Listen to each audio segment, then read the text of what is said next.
if I start defining your practice, Right. then I'm leaving myself wide open for failure. Yeah, but not to define it, but of course, I don't define it. It's something that I've never thought about, actually. And I guess as an artist would be a little bit different. We're too close to fucking starting this here. Do you know what? There's a bunch of stuff there. There's already stuff that I've got written down in my notes. That we can dig into. I'm not doing it. I'm going to go for a pee.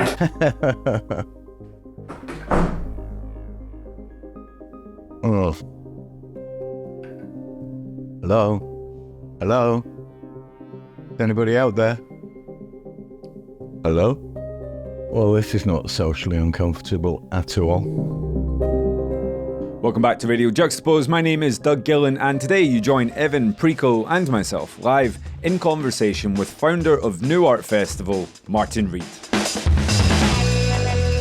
With 20 years of history behind it, for those within street art, muralism, or any kind of grassroots public art, the Nuart Festival and its more recent incarnation, Nuart Aberdeen, have long been regarded as leading tastemakers within the scene. Having brought the likes of Blue, Herika, Etam Crew, and a roster of who's who to the coastal city of Stavanger in Norway, they were one of the first names to champion the culture outside of established cities like London, New York, Lisbon, or Berlin.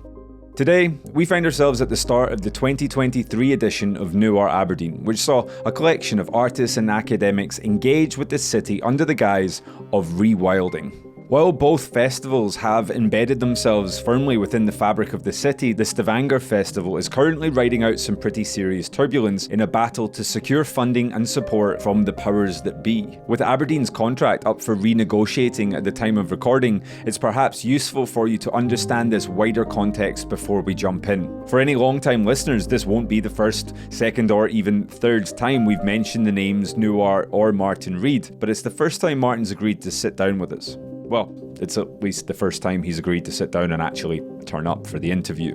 If you are listening to this specifically for more insight into this year's Aberdeen Festival, then make sure you're settled in, because we don't even get there till the second half. This one really is a journey. Martyn Reed, in conversation right here, right now, on Radio Juxtapoz.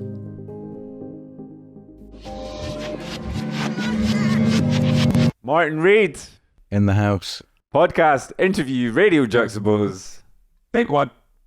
Oh my God. Take one. Oh, can we have more than one take? I said, do we have an opportunity to... Oh, amazing. Can we can have like cigarette breaks. This fucking motherfucker's wearing shorts. Hang on, how long does this last? It's not the first time that's been said in this room. No, but really. When we decide that you're done... I'm already fucking traumatized. No, this is amazing, because you don't like interviews. It's beyond don't like. That's an absolute understatement. That's like you don't like being arrested by the police and interrogated in a cell. It's like, well, yeah. But this has been like an over 10-year relationship that you, especially Juxtapoz and Nuart, have had. That we've had, yeah. And this is the second time you've agreed to be interviewed. Not on camera or live. Right. Why now? Yeah, why now? Why did you say yes this time? Oh, you've planned this, haven't you? No, we just know each other. Let's ask him. Hey. Cheers. Cheers, by the way. Cheers, guys. Oh. No, but seriously, why now? What a fine opening question. I wanted to claim responsibility for what we're about to do this year, which I rarely do. It's maybe time to do that after what we experienced in Norway. Right. Where people speak for us. And if it's in the media, of course, or a political case, you don't have a defense because you're not invited to the table to say, well, actually, no, that's not us. That's not what we do. This is what we do. And I realized, because I've avoided doing that for so many years and allowed other people to speak for us, that the local conditions, they don't know who we are and what we do. They don't know who Jamie Reed is or who Juxtapoz is or who Stanley Donwood is. So they're able to push back against our practice with kind of local cases that they equate the same as our practice, what we do, or what I do. So that they have no concept of it, the international street art scene. They really don't know what they have. And it was like, oh, maybe we should have been speaking about this. and we would have had a ready-made defense, But for years and years and years. I mean, this is the whole thing about, so for people who don't know, Nuart has been around for over 20 years in different capacities, in different ways. Yeah. But you had artists speaking for you for so many years. Why is it, and that wasn't enough? Well, that doesn't impact local conditions. I mean, local politicians are ignorant of that. So at one point, they're happy if you increase footfall to the city centre, or of course they're happy if you're in the Guardian or any international media. But as these politicians are in place for 4 years, we've gone through, I think, 5 culture ministers and, 3 cultural directors of the city, and the political parties have changed. So, unless you're on it all the time, mediating that content, you're judged by your last year, yeah? And if you have a new political party or a new mayor, a new election, and they see there's gains elsewhere, then you're not getting support regardless of who you bring. We could have Damien Hirst and Banksy and Cause, and it would make no difference to a local political campaign. This is something that, so Doug and I were talking about this before. You built this thing, I can only assume threatened the institutional art world in Stavanger. And, we are in Aberdeen, Scotland right now, which is a whole different discussion. But you were born in Stavanger, so we're going to talk about that first.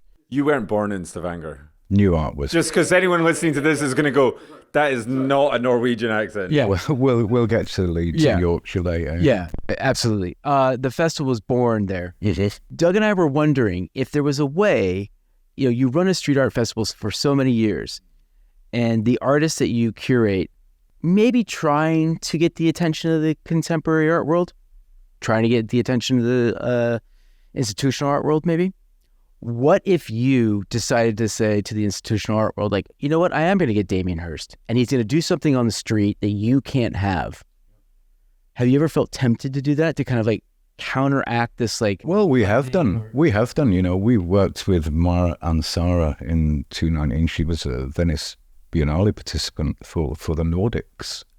And we were the first organisation to work. That was one of the strategies we tried. We worked with Jeremy Deller, and we kind of stepped into that world, which is also my world. It's a world I came from.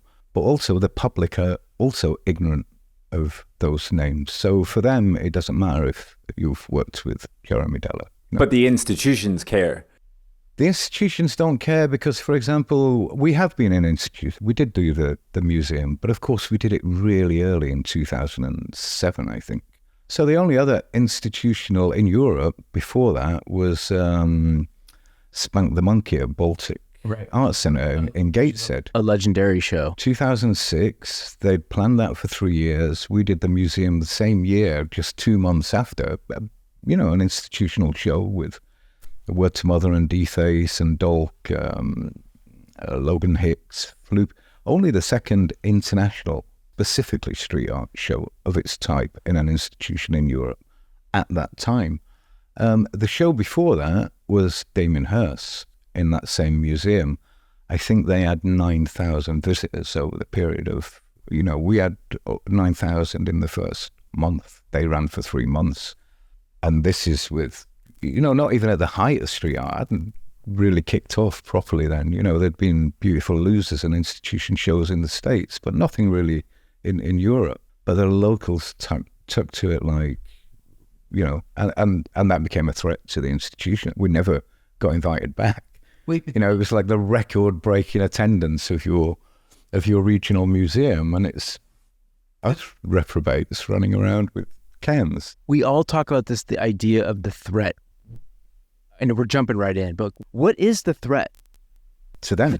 For the way that you see it, what is the threat? What is the threat that street art and graffiti presents to the institutional art world that you feel is most pertinent to like what you do? Like, what is the threat? Well, in any cultures that are low in financial capital and fundamentally are at grassroots level is in terms of finance is very low, relative to all other industries. Those forms low in financial capital tend to have very high cultural capital or social capital worth. And there's always an exchange between those two things. I think artists know they have to exchange cultural capital in order to get financial capital. And if that cultural capital shifts from what you have over here, you're fucked as an artist, you know? So if you've been making, I don't know, drum and bass for 10 years and you've come through that scene and suddenly grime appears and they take all that cultural capital and you're still stuck with your drum and bass. It kind of happened the same with, you know, contemporary art and street art, certainly at a provincial level. You know, no one's looking at local artists anymore. Everyone's engaged with street art and graffiti suddenly. Are they though? Because like you say that, you're talking about that, you know, record attendance and you're going back to 2007. And I wonder, change of the millennium, Banksy explodes, we get that whole explosion of street art, we get hit that point where by the time you're 2007, you're already on that kind of like third wave of that hype. And did it just plateau? And are we now just trying to get to a point where we're kind of crawling onto a new reality? Yeah, but that's in London, Paris and New York, you know. That's not in provincial cities with a population of 120 to 150,000, and there's so many of those. And if you look at the art ecosystem in those cities, they mirror London, Paris and New York, only they have their own hierarchies. They have their own artists who are top of the tree. It's not Cause, it's a local artist who has been selling and buying. You know, they have like... Who went to New York 10 years ago, saw Cause, and then went, I'm going to go back to Norway. Well, they have their little microclimates. It's got everything, you know. And that's all they're interested in politically, exchanging the capital between themselves. So a local politician being best friend in Stavanger, maybe in Oslo is a little bit different, but a local politician, you know... You don't have any cultural capital locally by knowing international artists. You can't exchange that for votes or favours or, you know. And of course, the people who are funding these things and the connection with the museum in Stavanger or in provincial cities is exactly the same as Mocha and MoMA, only it's a micro version of it. Right. But the structure is exactly the same. Because you'll see the director when you're on the way to the shops. Exactly. And you will if you move in those social circles in New York as well, yeah? Yeah, absolutely. Every week you'll bump into the same people, and it's pretty much the same in small provincial towns, same in Aberdeen, you know. So those conditions that, you know, we think, you know, there are art stars within the boundaries of Halifax, you know, or wherever, Minnesota, you know, some small town. There'll be an art star and an ecosystem that mirrors everything in larger cities. Shout out anyone listening from Minnesota, by the way. Yeah. I guess the question is, because we kind of got in a little bit quick, for anybody who doesn't know, because people who listen to Radio Juxtapoz, you know, they have interest in many different art fields and genres and mediums and eras and all that kind of things. But like, what is... Nuart was started as a music festival. New music was started as a music festival. Right. Mm. So then Nuart came out of that. Why did you find a thread with music, the prevailing culture of underground music, and then how did you find that connection with art that was happening on the streets? Like, what is the connection? Oh God, it's a good question, but where do you start? Okay, so you're running a music festival. What happened so that you decide that you don't want to do a music festival anymore and you want to turn it into an art festival? Or you saw something on the streets that became something that... So I think you have to get to why people who runs music festivals, and who runs art festivals and who runs street art festivals and why. And usually it's people graduate, you know, and then you're an artist. You've done 3 years or a master's and then you've graduated. And so you can legitimately ask this question and say, well, how did you get involved in art? And, well, I did a degree at Goldsmiths and I did a master's at Royal College of Art, and then I started. If we go back to, sorry, just to jump in here, if we go back to 2001, so you'd have to pick a year, for example. Yeah, like if we go back to then and you say, like, you know, you have to think about who are the people that are running art festivals in 2001. Who the fuck's running an art who's running a street art festival in 2001? Because I don't think there was any. What's the scene? There wasn't even one happening. The concept of a street art festival, I don't think really even exists at this point, does it? Well, it goes back to a really early conversation we had. So my basic practice from foundation art course after Borstal and prison and discovering art through literature and Dostoevsky, and leaving that, you know, as a still a teenager, and lived through that whole arc from childhood through gangs, through prison, and then back out into the world. I'm still 19, still a teenager. You know, you've lived fundamentally the arc of your entire life that has been mapped out for you in those kind of underclass, and you've done that so quickly. And then the only job you can get, of course, is a dishwasher or something, you know. And then realizing quite quickly, wow, you're going to do that until you're 65. So there has to be another way out, yeah? There has to be another solution to how you... So at that point, I decided quite consciously to become a criminal. I would join the criminal class, and I would try and make it as a career, as a criminal. Hang on. Let's slow the fuck down. Before you try and gloss over this and skip on to some fucking art theory, I want to know what the fuck you mean by... This is how we get to art, you know. Okay. This is my journey to art. It's not the same as other people's. You've decided you're the Joker, not Batman, and you've gone through the life of crime. What crime? When you say a criminal, what are we talking? Are we talking vandalism, or are we talking heists? Those. No, you're gonna have to give us specifics. Keep going. We don't come all the way onto this couch to hear vague things. No, you just know specifics. But okay, yeah, those two, vandalism, heists. You can have those. Well, right. And but the thing is, like, you know, most people would think about, if I think about Nuart, I think about Martyn Reed.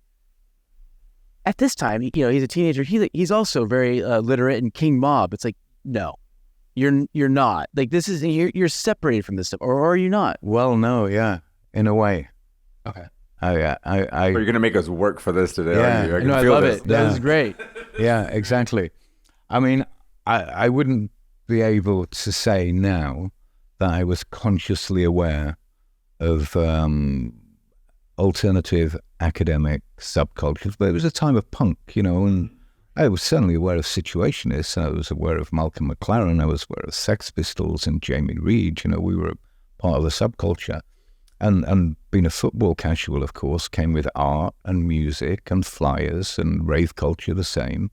So the connection between art, contemporary art, into club culture and DJing was one. They were not separate career paths, you know. They were lifestyles. So if you were wearing, I don't know, a Lacoste and a Fila BJ, related also to music, which came with a visual culture. This is the first time I've seen you in a pair of Air Max, by the way. Well, yeah, no. There's a change in your visual identity and the culture that you're associated with, and this is brand new. I do. And I pay attention to these things, Martyn. My Clarks were a bit fucked. Yeah, Martyn Reed is always worn Clarks. I've always worn Clarks too. Fred Perry just like crew T-shirt. But it's all part of it. This is this kind of visual identity that we're talking about. But he knows, yeah. So this feels like there's a breakout, because now you're sitting on this couch doing this interview and you're wearing a pair of Air Max. Martyn Reed 4 years ago wasn't wearing Air Max and he wasn't sitting on the couch. But he was wearing Clarks, yeah. Yeah. So there was always a nod back to my roots, yeah. Right. But it wasn't an accepted culture. Right? So there is a shift. And one of the reasons I'm doing this interview is to promote that shift as well. You're emerging from the cocoon, you're a butterfly. I don't think I am, but I think the north of England is. I think the north. So this is promo for the north of England? Yeah, this is... I think the north is the solution. That's such a... I didn't see that one coming. I don't think anyone saw that one coming. We're in Aberdeen, right? Yeah, I thought you were going to say the north of Scotland. Yeah, well, the north of England. The north of Britain. I mean, maybe the Celts are the solution, you know? It's certainly not Shoreditch anymore. or Hackney, you know. And you talk about the birth of new art, and that came through, you know, Rewilding Street. The new music and new art is named after New Phonic Records on Rewilding Street. That's where the name comes from, you know. And you mentioned 2001, and that was Banksy's first, 2000 at cargo. Yeah. And for a lot of people, they'll be listening to this just now, and firstly, they're going to go, when the fuck are you going to talk about Aberdeen? We'll get to it, I promise.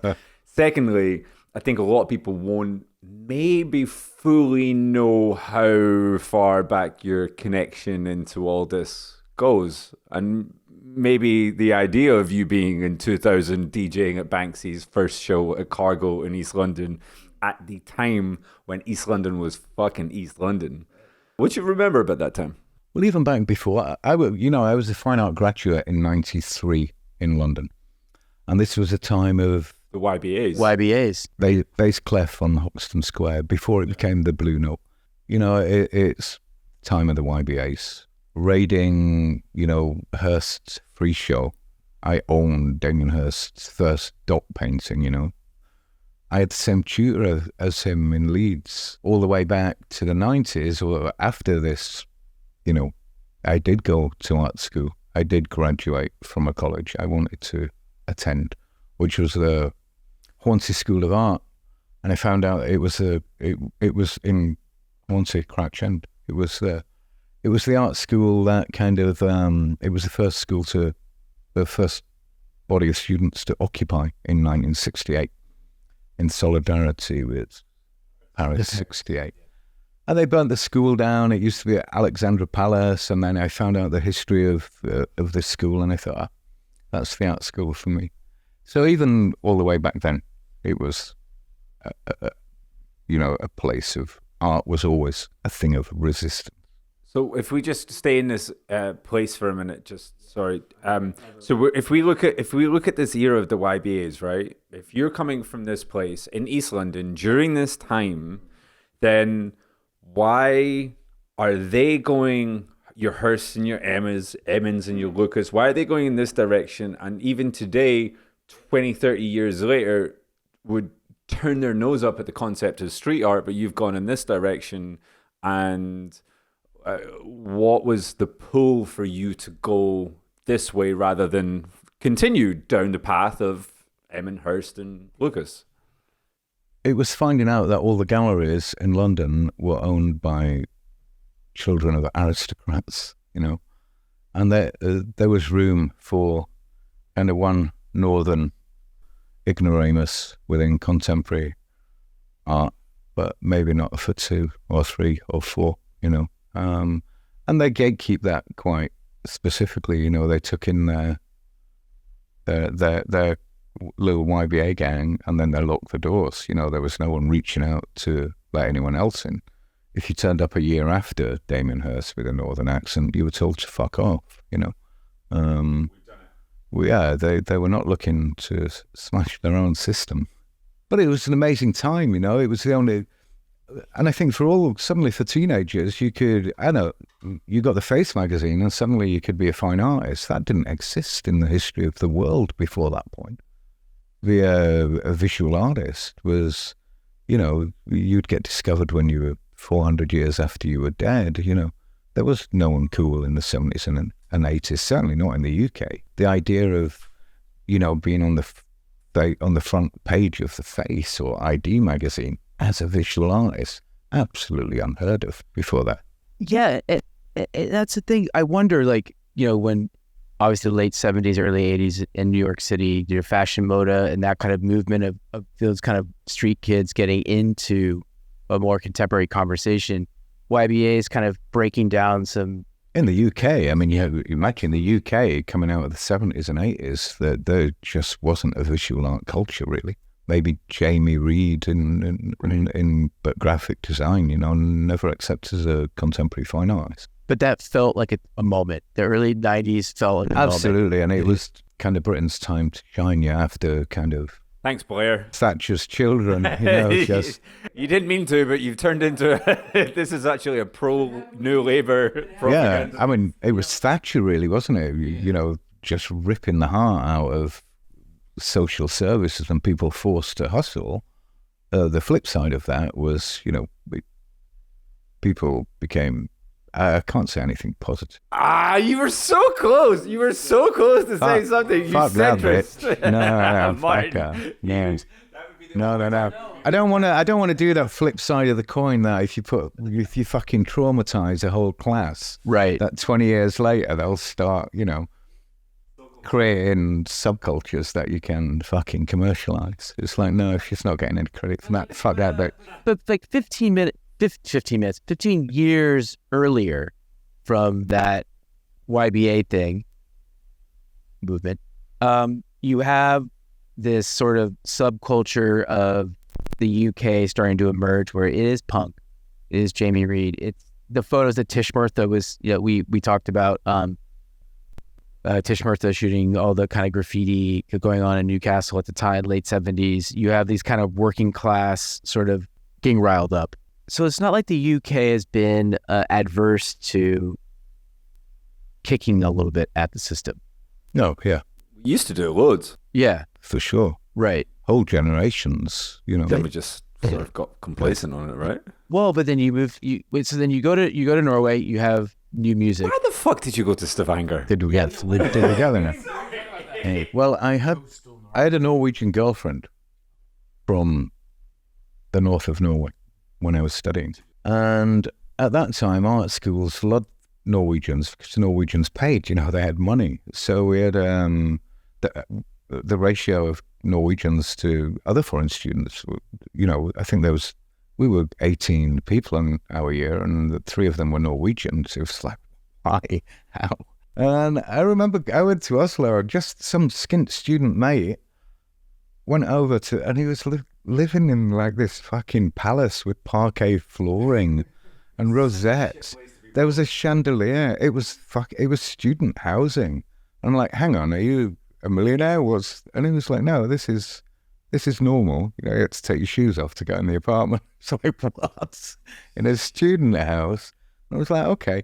Then we were invited to Stavanger, incidentally, to run a festival, a new media festival in '95. I had an art group called Phase, which had a residency at the Institute of Contemporary Art in London, on the Mall.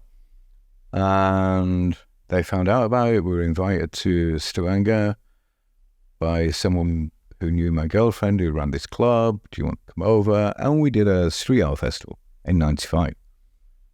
A public art festival. Give us a couple names. Like who would have been part of this? No, that would just have been our group first. Okay.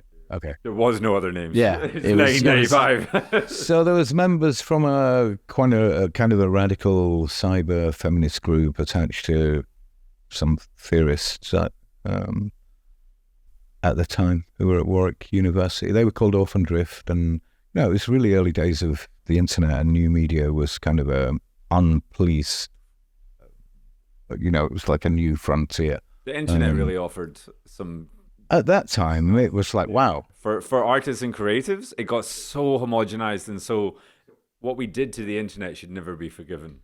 Yeah, because it was just like suddenly there was this whole new world. It was so artists in the 90s, it was like, wow, let's go explore here. It was completely unpoliced. So it was fascinating. And in some ways it was tied to rave, it was tied to club culture, it was, it was tied to VJ culture. And it attracted a lot of anarchists and radical and travelers and rave community to explore this, the new frontier of the digital space. That manifested itself, of course, as visuals for clubs and for the consumer or for the dancer or it's just club visuals, but for the person making it, it was attached to quite heavy and quite serious cyber theory with people like Mark Fisher and capitalist realism. And so there was a strong academic side of whatever you were seeing on the dance floor was created and made by an artist, not by someone, just running a light program. It was, they were artists. And when we did this in Stavanger in '95, we actually did a Millennium Festival 5 years before. The Millennium, just to be ahead of everyone else. It was like, okay, let's call it the world's first Millennium Festival. And of course it bombed, but we were... I love the casualness with which you do that. Of course it bombed. I was about to ask a question like, well, was Norway really open to this, but it bombed? No, yeah, but they gave us freedom of the city, you know. Okay. So we changed the colour of the street lighting on the high street from white to purple for a week. And it was like, who lets you do that? And I was like, wow, this place is insane. It was like a little mini utopia. Complete blank canvas. Which is funny because with my experience in Stavanger in Norway, I continuously feel conflicted every time I go there because it's always number one of the, these are the happiest people in the world and this is where you have the best and everything. And you go there and it's like, okay, this is what money gets you. Yeah. And it's just, but it still feels... It feels sanitized because of how fucking much access they have to all the things that everyone else fights for. But the thing that's fascinating about Stavanger, which is like a really good microcosm of the world, is that we've all noticed that when I first started going in 2010, 11, it was way more open to it. Yeah. And then it stopped. Yeah. And it got weird where people were like not as interested, or they were almost told not to be interested. I mean, it was before people started trading virtue for capital, yeah. It was before... Can you expand on that sense? Yeah. Well, it was before kind of the generation that now accrue capital, cultural capital. So by hoarding virtue, and you exchange that later down the line for financial capital. As it's the start of your career path. So it doesn't matter if you have, everything that Stavanger has now is the goal of the middle class. That is it. 100%. Right. So you get a comfortable chair, you don't share that, once you got there, you want a more comfortable chair. You want a comfortable couch. You want and they expand that level of comfort. And that's it. That's as good as it gets under that system, yeah? So when I stepped in, and I was like, oh, it's positively utopic. There's no unemployment. There's no problems with immigration. There's no racism that is perceived as racism. It's perceived as curiosity, and they had no urban subcultures. They had no tradition really of graffiti. There was little pockets of it, but of course not as a culture, not as a subculture. And they developed this consensus culture, like they were all in it together, but they were all in it together to the extent that now they were all comfortable. They had everything. What the fuck do we do now? Yeah, what next? And they also have this thing called Janteloven, deep kind of the 10 laws of Jante, which is, one of them is, thou shalt not think you're better than anyone else. So you can't run a club event and have a flyer saying we're better than ever. saying you're anything. Oh, saying you're anything at all. You couldn't wear a branded Lacoste or drive a Porsche. That would be seriously frowned upon in the 90s in Norway, because it came through a strong social democratic movement to get there. Because that's what happens if you have all those things. Yeah. If you all have money, then you don't flex. Exactly. But also tied to Christianity, it's the west coast of Norway. It's almost like cultish. And it's still there. It's once you see it, it's really hard to unsee. You'll be... And I just recently, with the pushback against Nuart, I'm like, and people now are like, well, that journalist, his father is a priest, or that journalist, or that editor of that newspaper. And I looked at the local newspaper, Stavanger Aftenblad, which you always think is a centrist, liberal, progressive. But if you Google it, it's listed as a Christian conservative newspaper. And it's like, that makes sense. No wonder I don't get all the references in some of these articles, which is about John the Baptist or something. It's like, and it's just slipped in there as not even slip, it's just natural. But once you start seeing those references to the Bible, you can't unsee them. Same thing in the west coast of Scotland if you want to do Protestants and Catholics. Same deep history that's embedded within all of us that manifests itself in a different way than what you would expect. And they communicate to each other through that, yeah? So you could be reading an article about road closure and there'd be a reference to, I don't know, as St. Paul chapter, and you just skip over that because it doesn't speak, but it's speaking to someone, yeah? And I see it so often now. I'm like, oh my God, I'm in like a West Coast. But there's something about I think it's very fascinating where you built this history kind of mirrors the growth of street art in a weird way of like where access and success and money came into play. And it's sort of, look, street art, the amount of money that goes into street art has it tainted it? Maybe. We can all talk about how the fact it might taint it. But you were kind of at the precipice of this growing change, both in a city and how the 21st century allowed for a city on the west coast of Norway, really far away from the rest of the world, was successful and international, but also how this movement you were championing was also going through the same thing. And did you feel those parallels happening as the festival got bigger and bigger?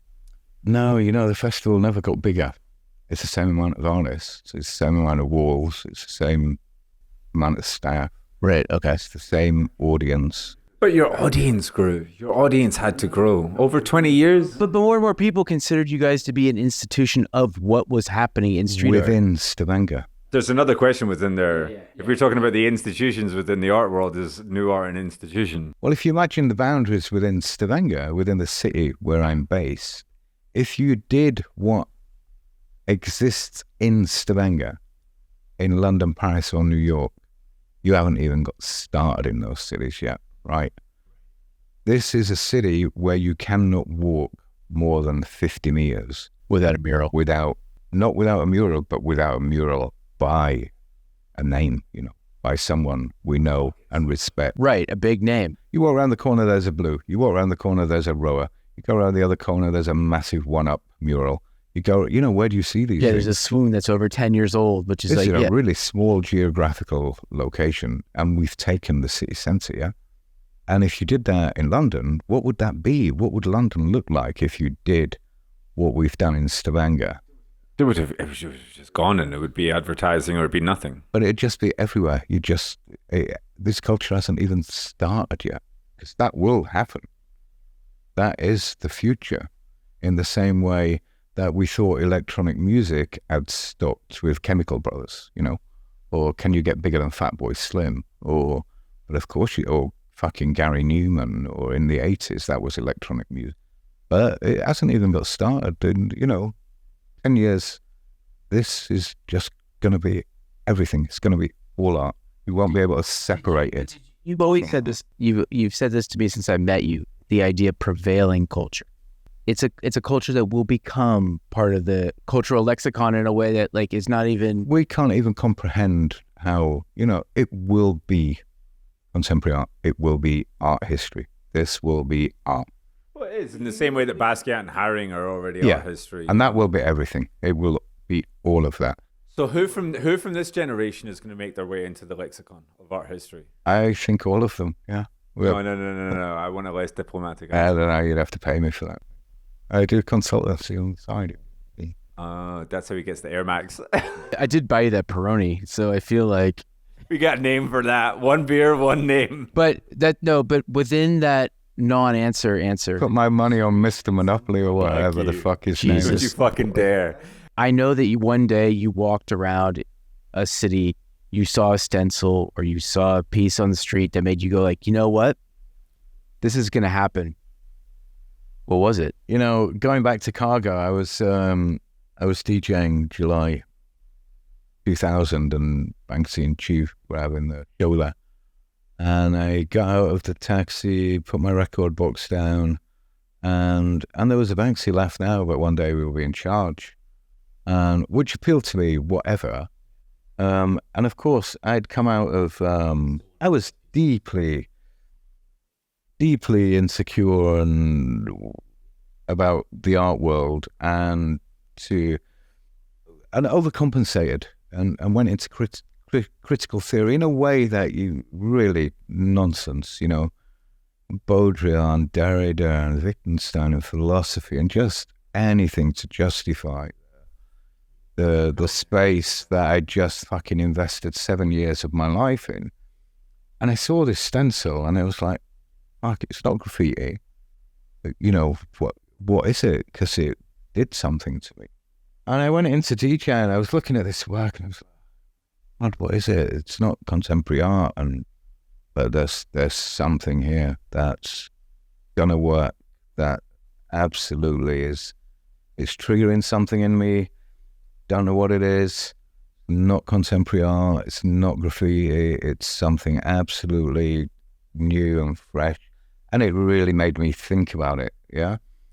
And it took quite a while. That was 2001. And I think I bought my first piece in 2003.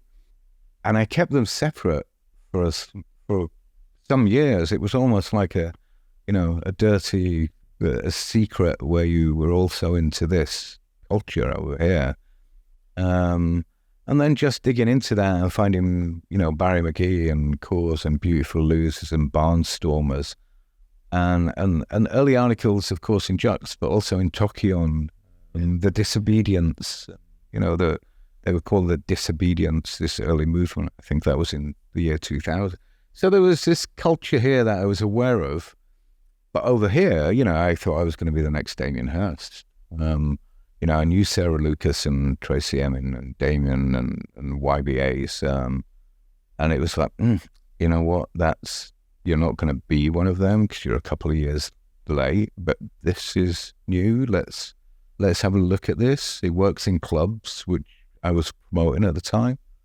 So there's an element here of this, just a case of like slightly too late for that door to still be open, and when that door is closed, something has to emerge, but you've got the taste of it. So you're not backing down because you know what that can offer, and you've seen this something there that's made you feel something different. And you can say, like, hey, this was completely new, but it's not new. When you saw that stencil, right? You're looking at that stencil, and that's already in your DNA because we're going back 20, 30, 40,000 years. That idea of Mark making in the street or in the public space is already embedded into you, and suddenly now all the boxes are starting to tick. And of course, I had this education, and I had gone deep into theory and why art is art and why art's not craft. And I knew Jenny Holton and Barbara Kruger, and not so much John Thechner. All graffiti was... No, but this is what's interesting. What I think is very interesting about John Fechner is that it is part of this thing for American, especially the New York emergence in graffiti. It was working class intellectualism that is a huge threat. It's nothing more dangerous than working class intellectualism. Best way to scare Tory is to read and get rich. Yeah. Which is basically what you come from. And I mean, I think Fechner is the one I always use as an example of like where America might have had it right in this late 70s in terms of the street art graffiti scene, like this kind of move to... It was something else. It was something else. It was something, that was something genuinely democratic and different. It was about actually taking the environment and creating something that was a conversation for many people to have. I think the reason why Nuart has always been great is that you have never given up that slightly working class intellectualism in the curation of the program. I was like 2 levels below working class, It was like people who didn't work class. Why do you feel that Northern England, you were talking about this earlier today. An answer. Yeah, and we're going to talk about, why we're in Aberdeen, which is going to really connect with this. Eventually. Motherfuckers be like, Doug and Evan don't interview anybody well at all. England is done. Why Northern England? Yeah, England is struggling at the moment with the done. But why does the energy of Northern England with, let's talk about, Manchester, Leeds. What's the importance of these kind of cultural hubs? I think everyone's slowly becoming clued up that London doesn't have the answer, that neoliberalism doesn't have the answer, that, Shoreditch's idea of rewilding, fucking planting seed bombs and wildflowers in Hackney is not the answer. But there's something in the country, in Britain, in Wales, and in Celts, and in the mythology, and in British folklore, not specifically English folk. There's something there that's in people's DNA, whether you're from Glasgow, Lancashire, Yorkshire. There's something in the north, a pre-Christian, pre-Roman, pre-invasion, that's, I feel is deeply embedded in the geography of Great Britain. That's in the moors, and it's in the peat, and it's in the highlands, and it is a DNA of resistance to this. And I think you find it in song, you find it in whiskey. You know, you can drink a Lafroig 10-year and it tastes like fucking soil. You know, it tastes like a peat bog from the Yorkshire moors. That's the best description ever of and a it's good like, whiskey. wow, you can have a drink and that can connect you across 400 years of history of this island. Just this pre-Christian pagan land that we have, that people like Jamie Reed tap into, people like Jeremy Deller tap into. And they do it through, whether that's recreating the miners' strike in, you know, the Battle of Orgrave in Sheffield, or whether that's Jamie going to the islands, you know, and designing Sex Pistols' first poem. There's something up here that I think is not in the South. You're going back to like 1,000 years of English history where the land was taken from the people and the enclosures on it. Yeah. So if we get before the enclosure, I can't believe this fucking pulled that William the Conqueror shit out, but there is a cultural shift going on. You will see in the next 10 years, I'm pretty convinced, there will be a shift of focus back to the north in the same way as in the 1960s, there was a cultural shift to the north with kitchen sink dramas and Mike Lee and Saturday Night, Sunday Morning, where this whole class of people had their own culture. They didn't aspire to be middle class, they aspired to have their own culture recognized as culture. And that lasted for, 10 years. We don't want to be you, we want attention for what we do.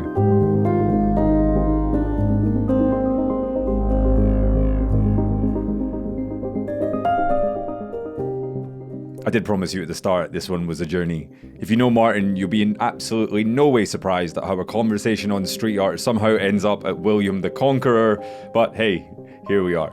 If you're enjoying this episode, why not let us know somewhere on the socials? Drop us a nice wee review wherever you happen to be listening in from.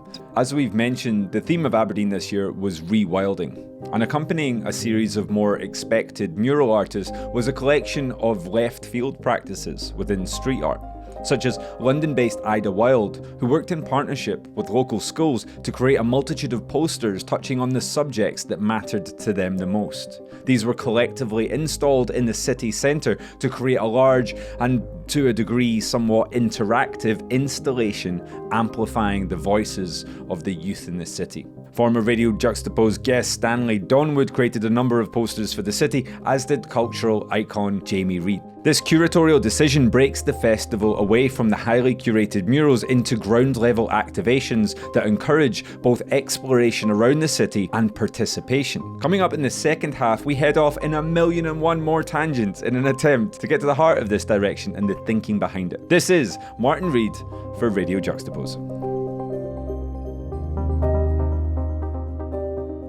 Let's just, there's 1,000 things that I know we're going to inevitably get into because that's the way that the conversation seems to go. But let me just go back. Why rewilding? What does rewilding mean to you at this exact point in time that made it feel like the appropriate theme for this year's festival? You weren't painting on the streets because you were like, oh, this is a career choice. When you graduated in the 90s, and you do find out that all the commercial galleries in the UK are owned and run by the children of aristocrats. But okay, that's not an option. You can't go in there. The other alternative is the public art sector. At that point, there was very little going on. Yeah, then it was kind of a brown, dusty, bureaucratic model of curating public art practice. City spending a couple $100,000 on a piece of art, you're like, for example, there's that world, and then there was an alternative art practice, which was graffiti, or it was hustling as a graphic designer, making flyers or banners for clubs. When new media happened and people started messing with digital cultures, then you entered this space, this club culture space, yeah, which came with ketamine and ecstasy and all sorts of experiments, not only just on the dance floor, but also in theory. You know, there's some very heavy, serious theorists dealing with the implications of digital cultures in the 90s. And as I said before, we had this, you know, open, unpoliced, free space that we could enter. See, this is what happens. I just asked you, man, where rewilding came from. So this whole concept of rewilding is to avoid this idea of art being something that's cultivated, you know. So if you imagine all the institutions are cultivating roses and daffodils and interbreeding fucking orchids or whatever, and then the public have got to come in here and look at your cultivated garden, and these are the best. But you're on the street and, you know, there's daffodils and dandelion. Why are these not, you know, or the weeds? Or so this idea of kind of uncurating or uncultivated ways of seeing the world, I always found fascinating. Yeah, but how do you... something that you want to be? Well, you uncurate it, yeah? Someone's going to be listening to this and they're like, no, I'm not buying that. You can't uncurate something that's curated. A really practical way to do that is to look at what's dominant in a culture. And if you're looking at what's dominant in our culture, visual, as a visual art practice, whether that's graphic design or contemporary art, and you take what's dominant in a culture and use it against itself, yeah? So then you shift the conversation over here. And if you have any access to a platform where you can use that power, it makes sense logically to everyone that art is over here. It's not the cultivated rose in the institution. So it's not about getting in those institutions. It's about taking the doors off and getting those forms of expression out into the street. Did you struggle with the idea that you were trying to, that you did create themes every year, that you did you curate artists that fit a theme? Was that a struggle for you to kind of be like, oh, okay, well, you know, But this year it's about... Yeah, and like, okay, well, I want to fight against that a little bit, but I also want to make sure there's a cohesive story going on. Like, Yeah, no, it sounds really... I mean, that worldview, I think, is quite specific to someone who wants to make a career in that world, you know? Right. And that's not my goal, and never has my goal. So... I don't know, everything is connected, yeah? So whatever you're interested in today, if I'm reading Dostoevsky and Raskolnikov's ethical dilemma about whether he can kill some old lady for a watch to survive as a member of the underclass, I will read it and I'll obsess over it for 3 months and think, can you legitimately justify ethically, morally, killing a rich old lady who's exploiting an underclass as a pawnbroker? Can you justify killing her for your own survival? And at the time I was reading it, I was like, yes, you fucking can. You know, there are ways to justify murder within the culture that we live. And this is coming from a book. No, but you know what I mean? It's coming from Dostoevsky. Exactly. And if you read that, you don't read that as a fucking murder thriller. You know, you seriously have to get into that headspace of those lead characters and think about this. Can you justify that? Wow, did you really just read something and now you think you can you have to go quite deep into... From that comes the themes of Nuart, right? But not that specific. Let's go murder bureaucrats and but you're talking women. About murdering parts of the culture that are free and for example, open, yeah, and that you have to you're sort of creating something around that, kind of slightly killing something that you love. Well, a really interesting for me analogy back to rewilding and that is there's a French botanist who's also a theorist and an author, a horticulturist and a gardener called Gilles Clement, who is a researcher, an academic, but also a gardener, you know, designs gardens. And through his research, wrote a manifesto, the third landscape, and found out that between kind of cultivated land, man-made land, and abandoned land left to itself, like the gap in between that for like 2 meters, 80% more biodiversity in this space between cultivated and nature. So there's spaces. Are you a centrist, Martyn? Oh, absolutely not. You sound like you've just made the case for centrism. This is not centrism. I don't know. It sounds like you're talking about the space in the centre, Martyn. I don't know how you drew that conclusion from those two geographical locations. No, I like it. I think you're absolutely not. I'd just like to, for the record, I would just like to align all centrists with fascism in a little bit like the Scooby-Doo, when you pull the mask off the centrist and really it's like, ha, you're a fascist. Wait, so why? So as we talk about these, no, don't entertain that any further. As we're talking about fascism in Blair and Clinton ears, why does Aberdeen work for you? Like, why has it worked well for you for the last 5, 6, 7 years in Aberdeen? Yeah, why does it work? We've been invited to so many cities after the success of Stavanger, which fundamentally is a little wooden village nestled on the fucking west coast of Norway, a little wooden village, a population of 100,000 people. And, we made mistakes, of course, every year and every week and still do. But everything we learnt there, came in the organisation. And when we get invited to do other projects, commercial or not, I hadn't found anywhere.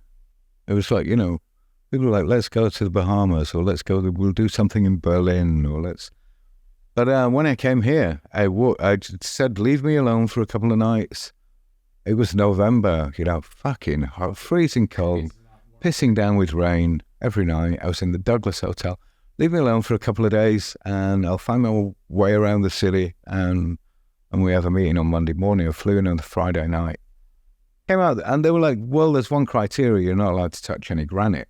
So I came out of the hotel and it was like fucking granite left, right and center. It was like, okay.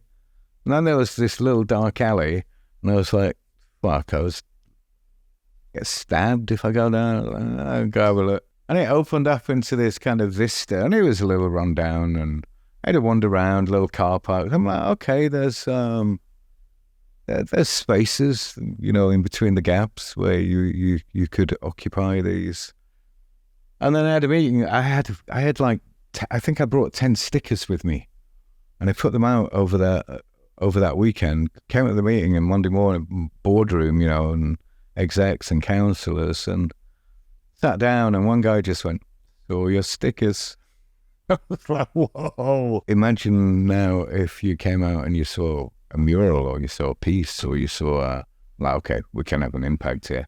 And I always said, even in Stavanger, that the success of this culture is not getting work up. Anyone can go out and sort a wall and cherry picker and get work up.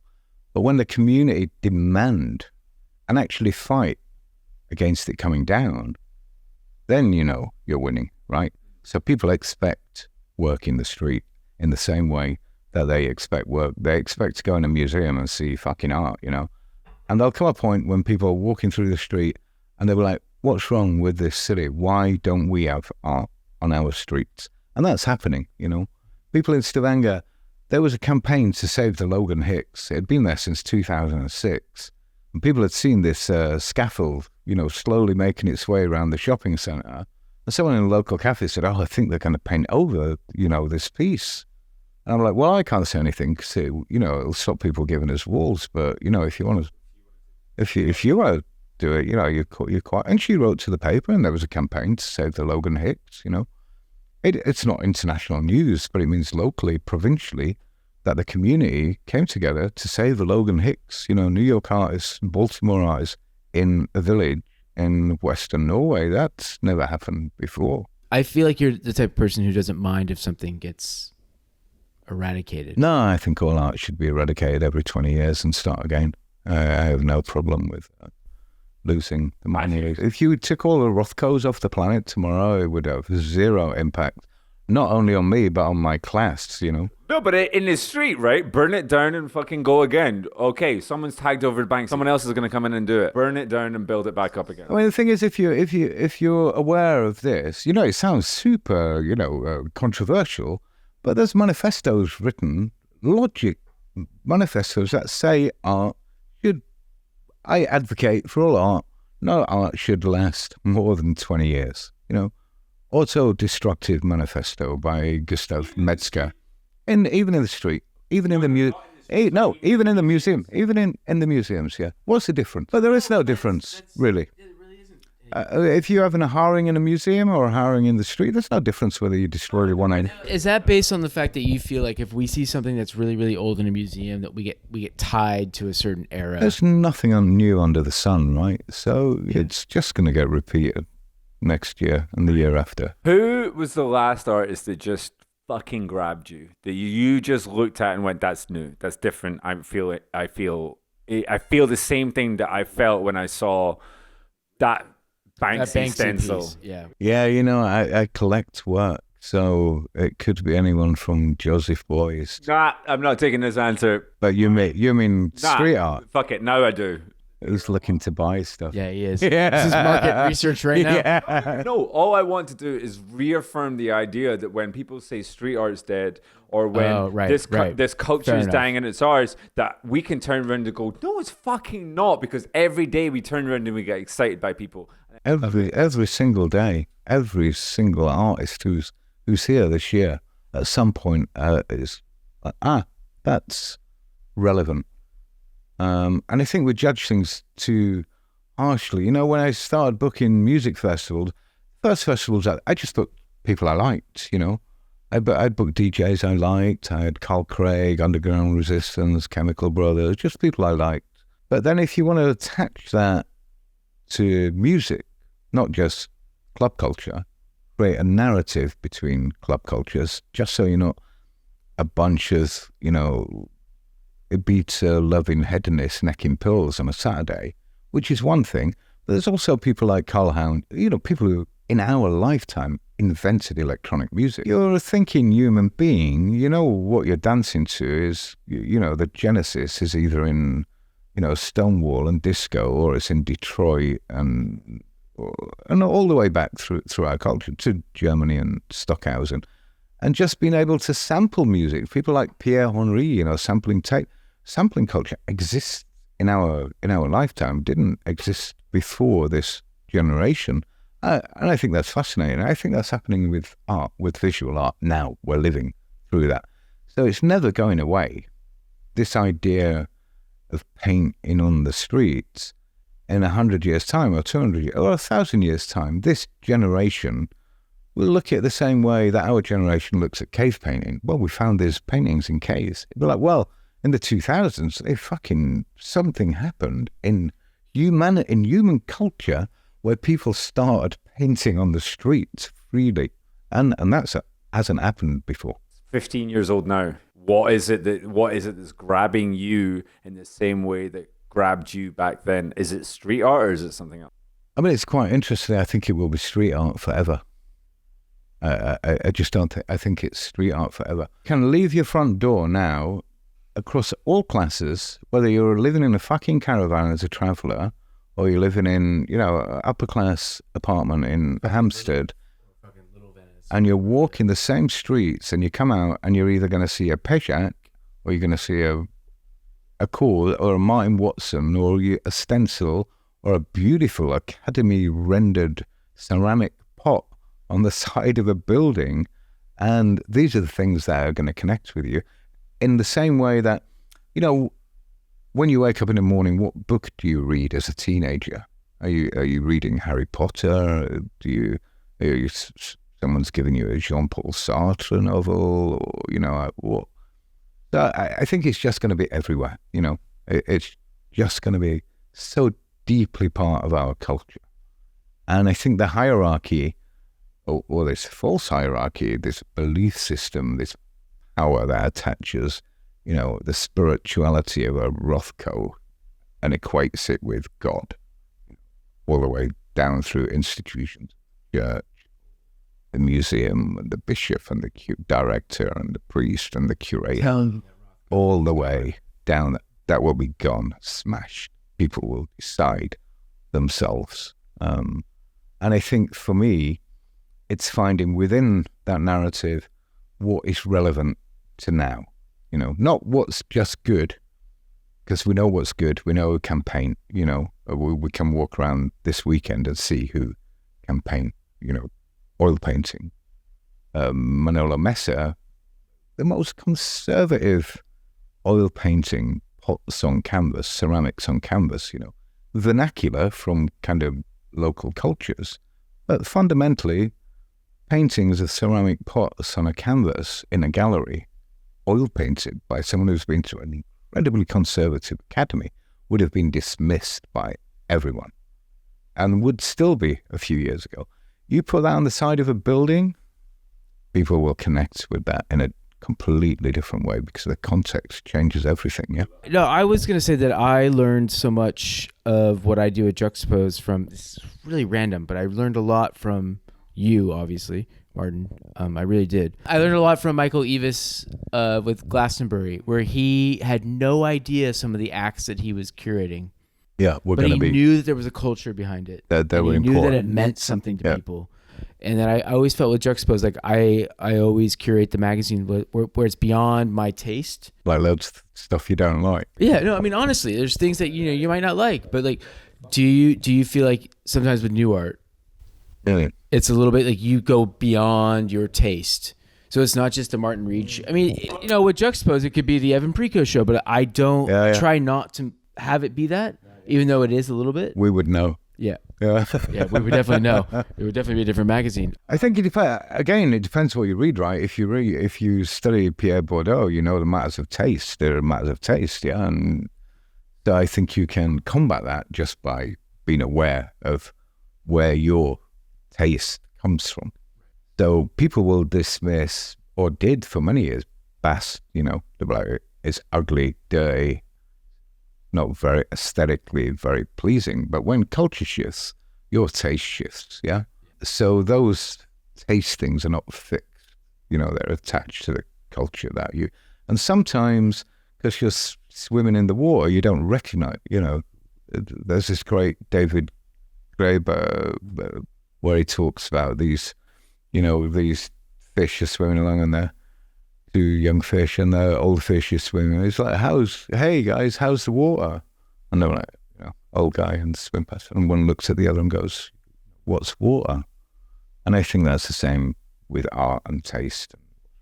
And unless you're consciously aware of the culture you're swimming in, you don't really recognize what you need to survive, or the fact that you're in water. You think your thoughts and opinions and ideas are your own. When was the last time you sat back at a Nuart production? Because you do, in every single festival for 20 years, you've had a wave of different things. And this is what always gets me about Nuart, is there's always these moments that I collect and everyone else will have their own moments that they collect. It'll just be like, oh shit, I was doing this thing with this person. Like I was up in a lift with Joffrey and then he did something stupid, or he, there was just a moment that happened. And when was the last time that you, as a curator of one of the longest standing mural festivals, street art festivals, that you just went like, okay, cool. That's it. Yeah, today actually, this morning, when I came down for breakfast and I looked hungover, and you were like, look at Evan, he's hungover. This is why I do that.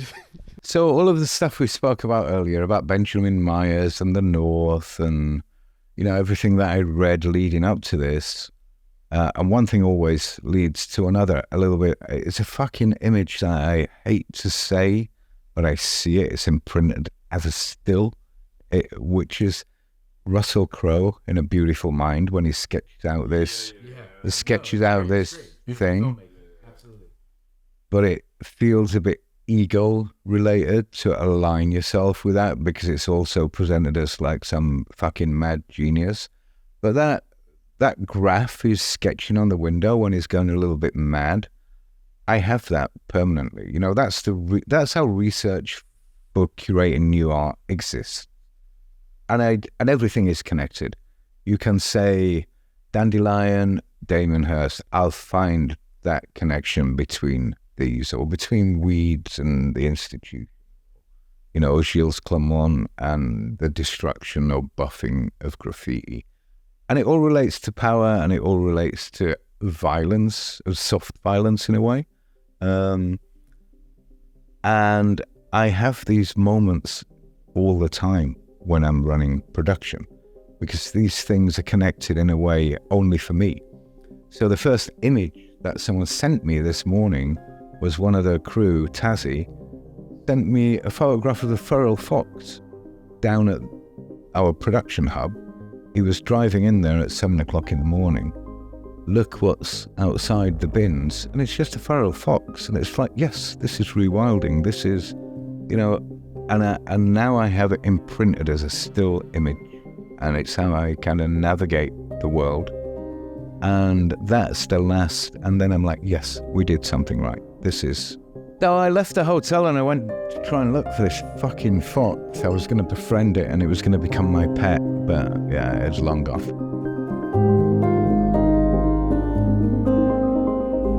That was Martyn Reed in conversation for Radio Juxtapoz. Who knows, maybe in 2024 he'll get another chance to befriend that fox. With all the uncertainty that seems to hang over the beloved Nuart brand, we wish Martyn and the whole team behind it nothing but success as they look to the future.